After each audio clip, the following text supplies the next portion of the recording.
N-ai cum să fii câteva zile prin București? Stai la mine. Adi, Și nu te-ai întâlnit cu nimeni? Am căzut în față când m-a lovit. Ești not. Aflăm la cine l-a bătut. Bă, te întreb că am aflat niște chestii. L-a văzut băiețul lui Zemțov cum se pupa cu un alt băiat. Dacă se apucă ăștia să toarne în stânga și în dreapta, nu mai ești cu el pe stradă. toată viața ai făcut ce ai vrut și am avut încredere în tine. La schimb, nu vai acum. Nu-ți dai seama ce o să fie pe aici dacă rămân.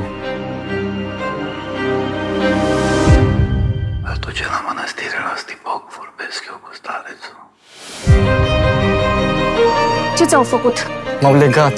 Doamne ferește, du-te la poliție, ești nebun? Dar eu spus să stai în casă, tu de ce pleci? Dar ce la închisoare? Am o datorie la Dențoș, trebuie să-i dau banii acum o săptămână. Mama, deschide! Mama, ați nebunit! Deschide ușa! Adi scrie acolo că așa și pe dincolo și... Uite, nu mi mai dai. Dacă vorbește fitul niciun dracu cu toții, și eu, și tu, și aia care l-au bătut, și popa, toată lumea.